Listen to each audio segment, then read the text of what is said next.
warahmatullahi wabarakatuh. Perkenalkan, nama saya Tasya Rupaya Konata Ayu dengan NIM 124305018. Kali ini saya akan menerangkan atau menjelaskan mengenai force majeure. Force majeure adalah sebuah situasi yang terjadi setelah perjanjian dibuat, yang membuat seseorang atau pihak debitur terhalang untuk memenuhi janjinya. Kalau kita merujuk pada pandangan Profesor Subekti, keadaan memaksa ini pada intinya adalah alasan yang bisa dipakai agar seseorang dibebaskan dari kewajiban membayar ganti rugi.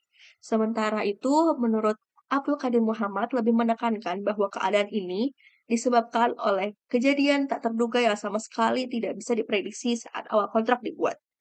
Lalu ditambah lagi dengan pandangan Muhtad Kusuma Atmajaya ini bisa diterima sebagai alasan tidak dilaksanakannya kewajiban karena objek tujuan atau tujuan utama yang jadi pokok perjanjian tersebut sudah hilang atau musnah. Lalu bagaimana sih hukum Indonesia mengatur soal ini? Kalau kita membuka Kitab Undang-Undang Hukum Perdata atau KUH Perdata, ada beberapa pasal yang menjadikan pandangan kurang kuat. Contohnya pada pasal 1244 dan 1245.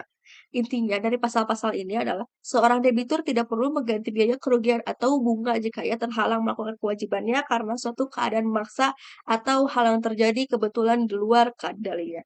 Selain itu, ada pasal 1545 dan 1553 yang mengatur secara spesifik soal tukar menukar dan atau barang sewaan. Dalam pasal tersebut dijelaskan bahwa yang diperjanjikan musnah tanpa disengaja atau maka persetujuan atau perjanjian dianggap gugur atau dan pihak yang sudah memenuhi perjanjian bisa meminta kembali apa yang sudah ia berikan. Terus kejadian apa saja sih yang bisa dikategorikan sebagai penyebab force majeure? Nah, penyebabnya itu bisa sangat beragam, bisa dari faktor alam, misalnya seperti gempa bumi, lalu juga banjir, dan bisa selain dan bisa berbagai hal. Nah, juga ada faktor non alam. Nah, misalnya juga peperangan, pemogokan massal, pandemi, tindakan terorisme, atau bahkan perubahan kebijakan yang dan peraturan pemerintah yang diterbitkan secara tiba-tiba.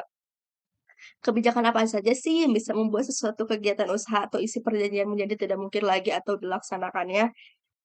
Nah, tidak semua halangan itu tidak bisa dengan mudah dijadikan alasan lari dari tanggung jawab. Nah, para ahli seperti Purwahid Patrit atau dan Profesor Subekti menegaskan bahwa syarat-syarat yang sangat ketat. Nah, salah satunya itu halangan tersebut tidak benar-benar di luar kendali kekuasaan debitur, bukan terjadi karena kesalahannya, tetapi termasuk dalam resiko yang harus dipikul debitur. Dan pastinya kejadian ini tidak dapat diketahui atau diprediksi saat perjanjian itu dibuat. Jadi keadaannya itu benar-benar murni yang tidak terduga. Nah, yang terakhir, force majeure ini dibagi secara umum dibagi menjadi dua bentuk. Yang pertama itu permanen, yang artinya kewajiban kontrak itu sudah sama sekali tidak bisa dilakukan sampai kapanpun. Contohnya, objek yang diperjanjikan musnah atau hancur di luar kesalahan debitur. Lalu bentuk yang kedua atau adalah temporer atau sementara. Artinya kewajiban tersebut tidak bisa dilakukan untuk sementara waktu karena suatu peristiwa, tetapi ada kemungkinan bisa dilanjutkan kembali setelah situasi berangsur normal. Sekian, terima kasih atas penjelasan formatur saya.